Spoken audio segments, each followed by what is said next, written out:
Okay, it's day 122, and this is the Hezbollah connection. This guy down in Florida named Florida Marquis, like a Marquis de Sade, I guess. This guy, he was ex-military. I think he was Army intelligence. And he put together a good piece about the Hezbollah connection to southern Florida, and specifically to this kid right here. And what I didn't realize was this kid had gun training from his ROTC officer, this Cruz kid. Now remember, we have that other Cruz kid with exactly the same name, with the Jordan as the middle name, Nicholas Jordan Cruz, Exactly. right? So that's just a little color of his thing. But also down there from the Army, and it makes it almost seem like this Hezbollah connection.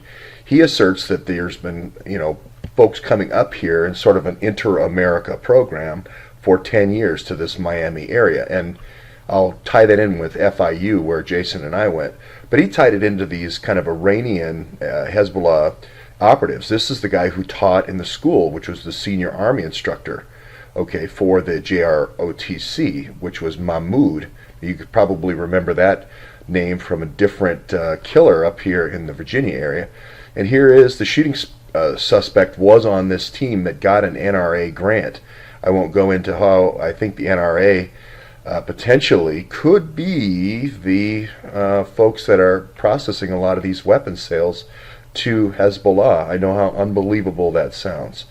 But he tied it also to this other fugitive ring that was doing embezzlement over the internet, doing stuff like phishing emails. Where have we heard that before? In the DNC in Act Blue, right? And he talked about this guy right here, which is this guy named Rhoda Taher, and did a $100 million scheme.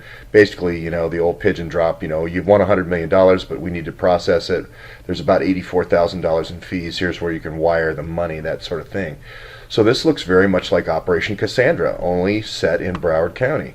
And then the other Iranian major, since the guy who teaches at JROTC in Stoneman was an Iranian major in the U.S. Army, this is the other guy, who is Hassan, the guy who's the Fort Hood shooter. Remember, the Fort Hood has this college here in Bethesda, Central Texas University. Even people who live around Killeen, Texas haven't heard of it. It seems to be very much a front college for Hezbollah. So, for training Hezbollah operatives. And it reminded me so much of this David Petraeus school, this Haas school, and now they've changed it to the Hun school. And they had this pocket within there where they were bringing kids in from the Middle East and kind of doing training. It's sort of this insurgency school idea. So more Hezbollah connections. This kid, one of the kids who was killed, Joaquin Oliver, also had a comment on social media about being involved in RICO charges. Now, was he involved in this scheme here? Well, this was a RICO case, right? So this was a RICO case. Here's the kid saying, I'm involved in RICO charges. He's dead now. Now, was he also trying to raise money to buy weapons? That's the key question. Was this the same scheme that we have basically here in Virginia with the Awans? Run the schemes, run phishing schemes, etc., different ways of getting money for the weapons. Once you get the weapons, then you're in the drug business. So, we don't know yet. Okay, moving along to our Russians now. We'll look at this, or the two key actors here in this, what's called the St. Mary's Parish hoax that happened in New Orleans on September 11th, 2014. The key question here is the FBI sponsoring these Russians to go around and create mayhem and then assign it to various groups like ISIS. And the two people that we see that are responsible here are Alexandra Yurineva Krylova, and we've also got Bogacheva. Now, the person I talked about in Ann Arbor, Krylova, it could be very well that she just had her identity stolen by this Russian operative. They look very different, but we don't know yet. The Nightcrawler email, though, certainly belongs to Alexandra Krylova. And then there's this Bogacheva. I think of Bogota, and then I think of Che Navarra. So I think of Che Navarra, Guevara, that flag sitting on top of the Bogota. But anyway, this is Anna Bogacheva, right? So here they are. Here's the two that go to the Texas Cruise barbecues, and they also seem to like to pull fire alarms in Louisiana when they go through there. To me, this is a classic disruption. This is classic, Bill Ayers type, Saul Alinsky type disruption that they've been trained in. Isn't it just that since the collapse of the Soviet Union, we've just taken all these FSB operators and just implanted them all over the world as our kind of Broward County intelligence services? So here's Anastasia Bogacheva here to the left. Bears a slight resemblance to this Westerman attorney that's actually in the law firm with Irina Rostova. Okay, so we did a little drill down on some of the documents for her. We don't know that that's Westerman at all, obviously, but she was involved in studies in Russia, this National Academy of Public Aid, and then she was involved with the president of the Russian Federation for studying law. So she's up there, in terms of her influence, going back to 2000. Okay, she was a part of the Siberian Technical Center. I gotta believe that's mineral resources. You don't learn about anything in Siberia other than oil or mining. Those are the only two things allowed. And then she finished her bachelor's in the public administration. Okay, she's looking like she's got her career going. 2006 here. Now Agrarian Holdings. Okay, sounds like a biscuit factory. A little cover there. We don't know. But she started working for the biscuit. She was a biscuit lawyer.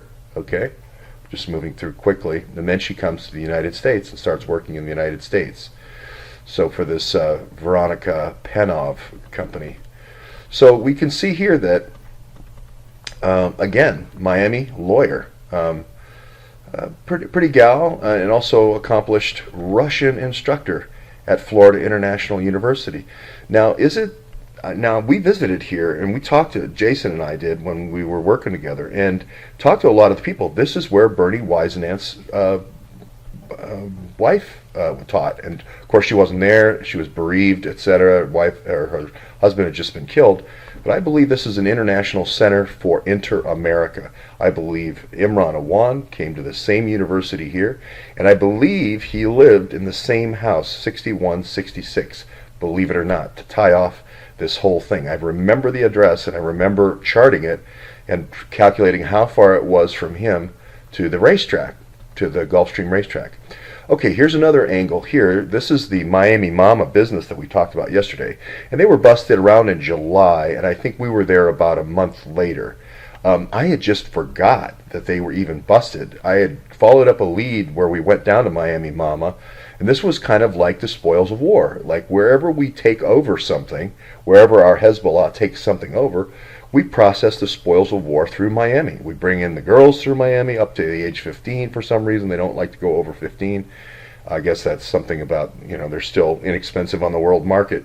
All the way down to the babies, all the way down to processing the babies. And here's this Russian guy doing that. Okay, and it seems like this Russian-Iranian connection just keeps happening on over and over. And now, things that seem disconnected, right? Here's this mystery woman that has appeared in the Paul Manafort case. But if you drill down, it almost reminds you of the case in Strongsville, Ohio. There's always a middleman, there's always a broker, there's always somebody who is taking the money for the Podesta group to get these things, to grease the wheels on these deals. So, I'll leave it right there.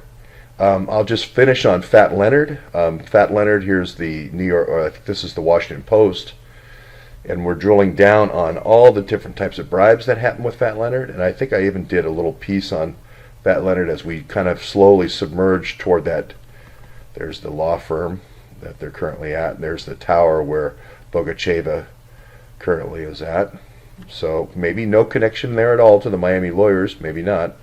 Okay, and then I'll finish off here with, there's the key guy. That who I think runs this whole thing. This is the Navy Admiral. This is Lovelace right here. Okay, this is Bruce Lovelace. And again, it's San Diego. Now, I know it's going to seem, again, like a far stretch, but I am going to say right now, Carter Page is going to be involved with this Fat Leonard bribery. Again, you need to have this. You need to have the blue water part of this piece, and then you also have to have the Army piece which is going to be on land, moving the drugs around on land. You got to get it to one of the ports, and then from there, Hezbollah has to take over. And that's exactly what I think the Cassandra ring is all about.